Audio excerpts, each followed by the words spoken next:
आवडीने तुझं गुण कर. आता आवडी म्हणजे काय? आता आवडीबद्दल सांगायचं म्हटलं तर तुम्हा मला कशाची आवड आहे?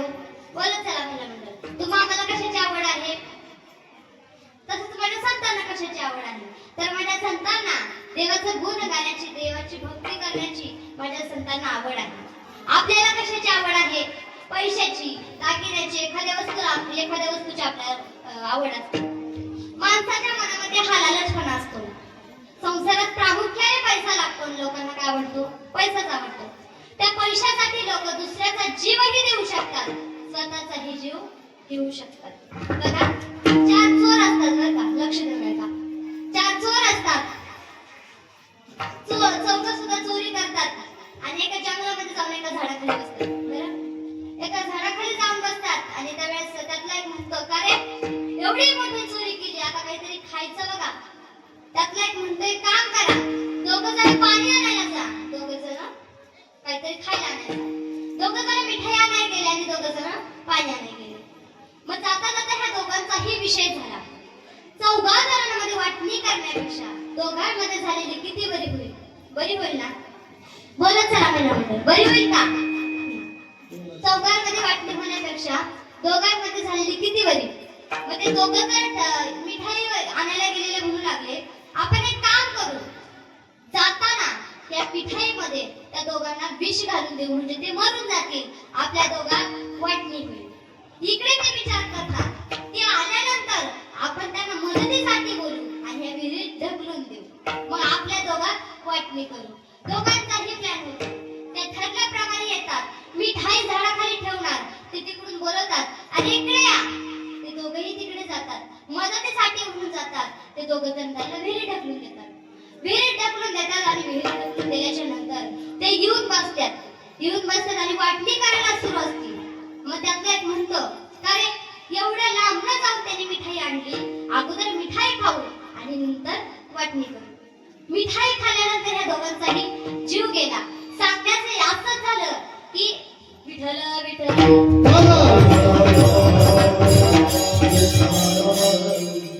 सांगण्याचा भावार्थ असा की त्या पैशासाठी लोक दुसऱ्याचाही जीव घेऊ शकतात आणि स्वतःचाही देऊही शकतात. म्हणजे मान्य आहे की संसार करत असताना पैसा हा खूप गरजेचा आहे, पण पैशापेक्षाही जास्त महत्त्वाची गोष्ट जर कोणती असेल तर ते गोष्टीचं नाव आहे सुख. आणि सुखही सगळ्यांना आवडतं, सुखाची आशा सगळ्यांना आहे, सुख सगळ्यांना हवं असं वाटतं. मला सांगा, आजपर्यंत सुख नको म्हणणारा प्राणी जन्माला आलाय का? आणि इथून पुढेही येणार नाही. कारण सगळ्यांना सुख आवडतं, सगळ्यांना वाटतं संसारात सुख आहे, पण नाही देवाच्या नामस्मरणामध्ये सुख आहे. म्हणून तर माझ्या तुकोबरायांनी संसाराचा त्याग केला आणि देवाच्या जगावरती त्यांचा विश्वास ठेवला. आपण कोणावरती विश्वास ठेवतो? बघा, एका दृष्टांताद्वारे सांगते. एका आजीबाईनं एका कंडक्टरनं एका आजीबाईवर विश्वास ठेवला. आजीबाईवर विश्वास ठेवला. दररोज असं व्हायचं की त्या म्हातारी आजीबाई, तिला एका ऑफिसला जायचं असतं, दररोज ती त्या गाडीने जात असते, लालपरी माहिती ना एसटी, त्याच्याने जात असते. आणि मग त्यावेळेस तिथे दररोज तो कंडक्टर असतो. गेले 2-3 महिने झाले ती म्हातारी आजीबाई त्या कंडक्टरला 2-3 बदाम दररोज खायला द्यायची. दररोज असं एकही दिवस होत नव्हतं की ती खायला नव्हती देत. दररोज त्याला खायला द्यायची. आणि मग एवढ्या दिवसांनी असं त्याला विचार आला की का तीच म्हातारी बाई मलाच का खायला देत असेल, मलाच का देत असेल ती खायला. तो म्हटला काही झालं, उद्या त्या म्हातारी आजीबाईला आपण विचारायचं. उद्याचा दिवस उजाडला. ठरल्याप्रमाणे म्हातारी आजीबाई त्या एसटीत आली आणि बसली. त्यावेळेस कंडक्टरने ते बदाम घेतले, खाल्ले आणि नंतर त्यांना विचारलं, का हो म्हातारी आजीबाई, विचारू का? ते म्हणे काय? हे बघा, 2-3 महिने झाले तुम्ही मला दररोज बदाम खायला देता, विशेष काही? दररोज बदाम खायला देता तुम्ही मला. म्हातारी आजीबाई म्हणू लागली, ऐक, मी म्हातारी एकटीच आहे घरात. दररोज घरातली सगळी कामं आवरते, ऑफिसला जाण्यासाठी निघते, त्यावेळेस गमट येण्यासाठी 2-3 बदाम तोंडात टाकते, सगळं इथपर्यंत येते, टाकीला धुते, माझ्या पदराने पुसते, मग ते तुला खायला देते. म्हणजे इतके दिवस 2-3 महिने त्यांनी त्या म्हातारी आजीबाईवर विश्वास ठेवला. नंतर काय झालं? म्हणून सांगते, जीवनात आल्याच्या नंतर चांगल्यावरती विश्वास ठेवा. एवढंच नाही तर आपल्या आयुष्यामध्ये, संसारामध्ये सुद्धा एकमेकांवरती विश्वास ठेवतो. बघा, दोघं नवरा बायको असतात आणि त्या म्हणजे तिला त्या नवीन नवरी होती ना, एक मुलं झालं होतं तिला. मग त्यावेळेस कित्येक दिवसांनी तरी ती माहेरी गेली. हट्ट करते, का हो माहेर जाऊ का? तो म्हणतो, अगं तुला कुणी बंधन घातलंय, जाऊ शकतेस, तुझ्या मनात जे ते करू शकतेस. असं म्हटल्यानंतर त्याने त्याला सूट दिली. बॅगा भरल्या, माहेरी जाण्यासाठी निघाली बायको. जाता जाता पोराला सांगितलं, पोराचं नाव होतं पप्या. सांगितलं, पप्या, तुझ्या पप्पावर लक्ष ठेव. एक कप चहासाठी तुझा बाप अख्खं गावभर बोंबलत होतो, तुझ्या पप्पावर लक्ष दे. असं सांगितल्यानंतर ती गेली माहेरी. घरी पोहोचली नाही तसं तिने फोन केला, हॅलो कुठे? तो म्हटला घरी आहे का? कारण सांगू का महाराज, पूर्वी हा वाघ होता, वाघ. पण जेव्हापासून त्या वाघावर दुर्गा देवी बसली तेव्हापासून हा वाघ पंक्चर झाला होता. तो म्हटला हॅलो. ती म्हटली हॅलो. तो म्हणे कुठे? घरीच आहे. घरीच आहे का? मिक्सर चालू करून दाखवा. करावा. दुसऱ्या दिवशी तसं, तिसऱ्या दिवशी तसं, चौथ्या दिवशी बिचारी घरी आली. घरी आली बघते तर काय, पप्याच्या पप्पाचा पत्ता नाही, एकटाच सोप्यावर बसलेला. गेली, विचारलं, का रे पप्या, तुझा पप्पा कुठे? म्हणे मग मी 3 दिवस झाले, पप्पा आणि मिक्सर दोन्ही गायब आहे. जेव्हा तू फोन करते, हॅलो कुठे? घरी आहे. घरी आहे का? गुर्र करावा. ठेवा फोन.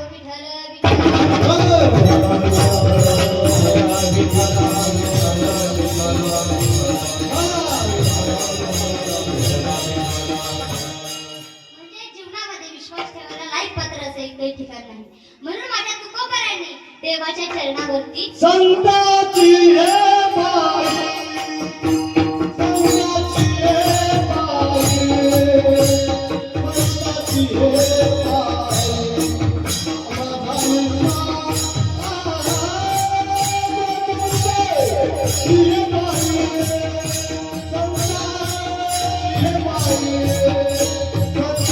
हे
विश्वास सर्व भावेदास झालो त्यांचा. तुकोबारे म्हणतात की माझा पूर्णपणे विश्वास मी देवाच्या चरणावरती समर्पित केला. तुकोबारे म्हणतात भाव म्हणजे काय? भाव म्हणजे काय? तर एका ठिकाणी मी कीर्तनाला गेले होते. कीर्तनाला गेले आणि तिथं प्रत्येक जण माझं कीर्तन झालं. सगळेजण नारदाच्या गादीचं दर्शन घेण्यासाठी येऊ लागले. मग तिथे एक मुलगा असा होता. मी त्याला विचारलं, का रे दादा, भाव म्हणजे काय? तो म्हटला, महाराजांबाई, मी कीर्तन करीत होतो का तुम्ही कीर्तन करीत होता?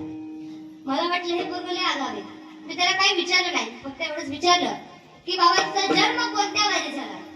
तो मला म्हटला, महाराजांबाई, माझा जन्म शुक्रवारी झाला. म्हटलं बस. आता एवढं म्हटल्यानंतर तरी शांत बसायला नको का? त्याने मला विचारलं, का हो महाराजांबाई, तुमचा जन्म कोणत्या वारी झाला? म्हटलं माझा जन्म रविवारी झाला. तो म्हटलं खरं? म्हटलं हो. ते म्हटले तुम्ही खोटं बोलताय. वारकरी संप्रदायामध्ये राहताना खोटं बोलता. विठ्ठल विठ्ठल.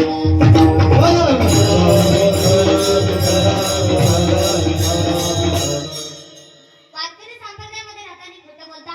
म्हटलं माझा जन्म रविवारी झाला. मग मी रविवार सांगणार का सोमवार सांगणार का? नाही. म्हटलं माझा जन्म रविवारी झाला. ते म्हटले, महाराजांबाई, अहो रविवारी कोणाचा जन्म होत नाही. म्हटलं काय झालं ना व्हायला?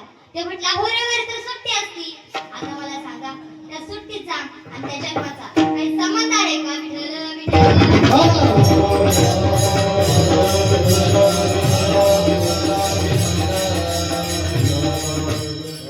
तसंच एकदा मी आणि माझ्या बहिणीचा मुलगा आम्ही दोघंजण एका ठिकाणी चाललो होतो.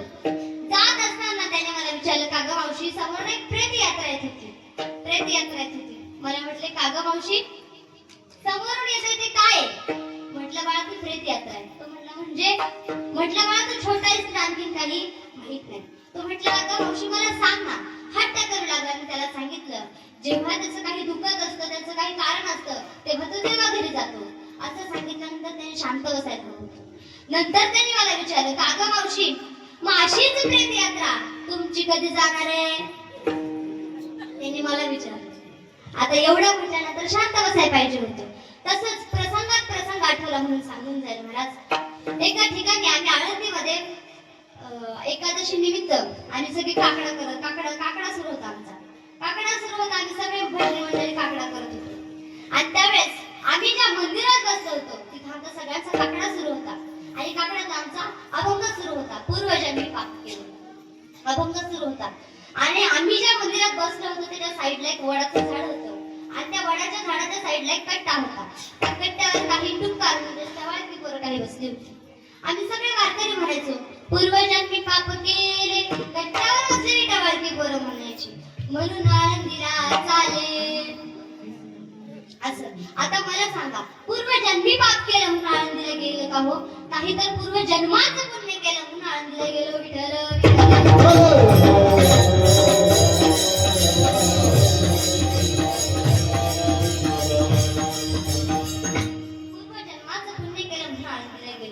जेव्हा अनेक जन्माचं पुण्य उद्याला येतं तेव्हा माझ्या माऊलींचं दर्शन घडतं.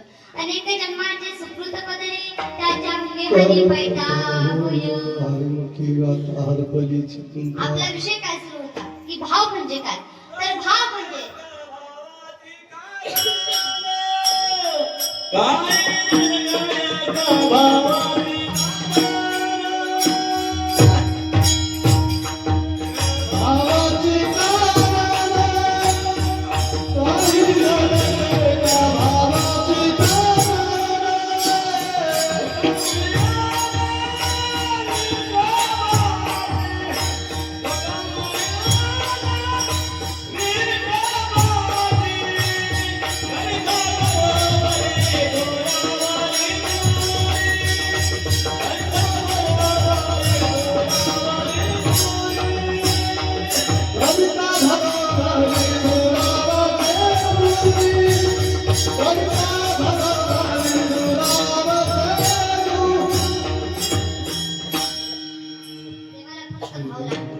आपला विषय काय चालला होता की भाव म्हणजे काय? तर भाव म्हणजे प्रेम भक्ती माया जे देवाला आवडतं, जे देवाला आवडतं ती प्रेम भक्ती माया. देव भावाचा भुकेला आहे. देव भावाचा भुकेला वैकुंठ सोडून आला. देव भावाचा भुकेला आहे. देवाला काही धन काही संपत्ती देवाला काही लागत नाही. देवाला फक्त भाव लागतो. देवाला फक्त आणि फक्त भाव लागतो. या जगामध्ये या समाजात या जगात माणसाचं असं आहे की संसारात सुद्धा त्यांना पैसा लागतो. पैशासाठी लोक काही करायला तयार आहेत. बघा जाता जाता तुम्हाला एका पाटलाचा दृष्टांत सांगून जाईल. भजन करा विठ्ठल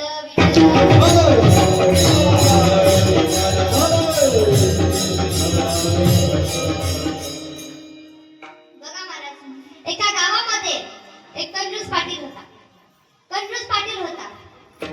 एका सप्त्यामध्ये सुद्धा एक दान धर्म करू शकत नाही एवढा कंजूस पाटील होता महाराज. एके दिवशी असं होतं काही वारकरी पंढरपूरला वारीसाठी येत असतात. बायको किचन मध्ये असते आणि म्हणते का हो दरवर्षी आपल्या शेजारचा वाल्मिक वारीला जातो, एक पोतं बिस्किटचं घेऊन येतो. तुम्ही घरच्या घरीच असता काही काम करत नाही. त्यावेळेस त्याने सांगितलं ग पाटील की आहे काम करायची काही गरज नाही. त्यावेळेस त्याने सांगितलं काही हरकत नाही, तुम्ही फक्त वारीला जा, एक बिस्किट पोत्याचं घेऊन या, बाकी काय असेल ते घेऊन या असं ती सांगते. त्याने आतीने आदेश दिला, याने ऐकलं. ठरल्याप्रमाणे हा वारीला गेला. 2-3 पोते घेऊन गेला.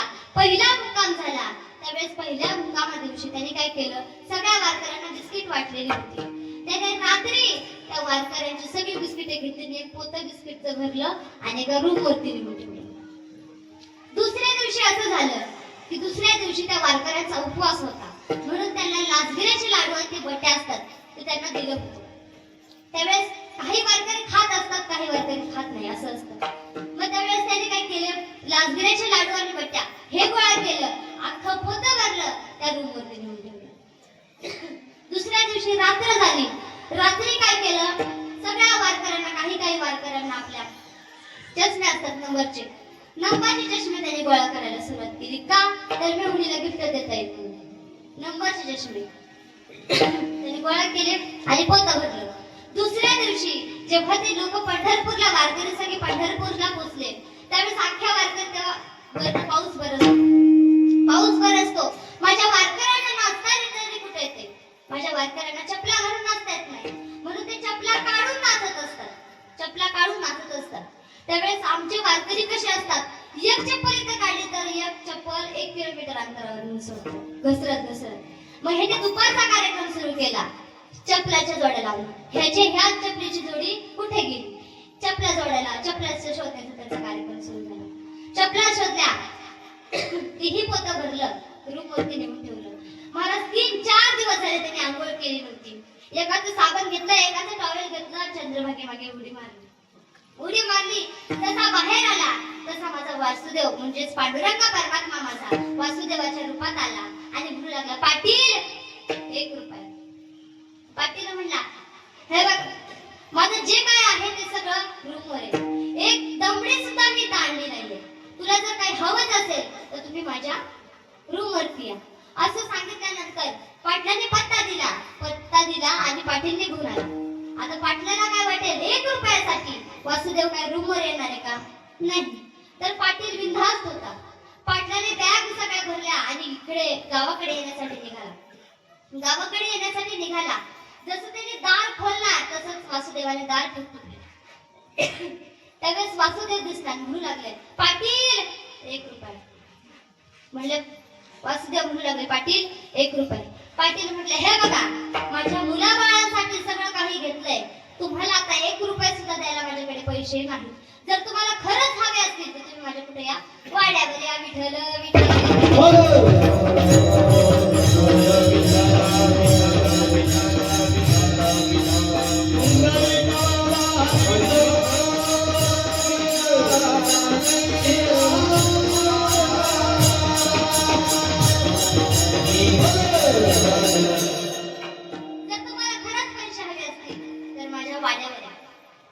वाड्यावर असं सांगितल्याच्या नंतर पाटलाला वाटलं, आता एखाद्या वेळेस आला तर वासुदेव काय करू शकतो, येऊ शकतो. त्याने काय केलं, जसा गावाकडे गेला, 2 ते 3 दिवस झाले तो घराच्या बाहेर पडला. तिसऱ्या दिवशी त्यांनी खात्री करून घेतली, आता काय वासुदेव येणार नाही. जसा घराच्या बाहेर पडला, गल्ली हिंडत होता. जसं त्यांनी पुढे वासुदेवाला पाहिलं तसं पाटील चिकाड घरात पळाला. बायकोला सगळी हकीकत सांगितली, काय झालं काय नाही झालं सगळं सांगितलं. बायको म्हणाली, का हो, एक कल्पना देऊ का. तो म्हटला, काय. ती म्हटली, जर 1 रुपयाच वाचवायचे असतील ना तर तुम्ही मरायचं नाटक करा, मी रडायचं नाटक करा. पाटलीने सांगितलं. पाटील हो म्हटला. पाटील मरायचं नाटक करत होता आणि पाटील कशाची नाटक करत होती, बोला चला, कशाची, रडायचं नाटक करत होती. वासुदेवाला म्हणू लागला, पाटील 1 रुपया. पाटील म्हणू लागली, तुम्ही त्या 1 रुपयासाठी तर म्हणत आहे, पण माझा इथे नवरा गेला, त्याचं काय करायचं. वासुदेव म्हणू लागला, आता एवढ्या लांबनं पंढरपूरवरून आलोय म्हटल्यानंतर, एवढ्या लांबनं 1 रुपयासाठी आलोय, आता पाटलाची अशी बातमी कळली म्हटल्यावर पाटलाची मौतच करून जातो. असं सांगितल्याबरोबर पाटलाने काय केलं, पाटलाला उकळत्या पाण्याने, गरम पाण्याने त्याला आंघोळ घातली. पाटील जसा एक डोळा उघडून बघतो तसं पुढे वासुदेव दिसतो. पाटील लगेच डोळा बंद करतो. असं अनेकदा होतं. नंतर पाटलाला रचनावर ह्याच्यावरती रचल्यानंतर शेवटून तरी पाटलाला अग्नी द्यायची वेळ येते. त्यावेळेस माझ्या भगवंत रूपी वासुदेवाला दया येते. माझा भगवंत रूपी वासुदेव म्हणतो, पाटील 1 रुपया सुटला. पाटील म्हणतो, हा बघ पट्टा उठला. म्हणजे 1 रुपयासाठी तो जीव द्यायला तयार झाला होता, पण 1 रुपया दानधर्म करू शकला नाही. म्हणून या जीवनामध्ये असे काही लोक आहेत. म्हणून तुकोबारा सांगतात की मला धन नको, संपत्ती नको, मला काही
बाई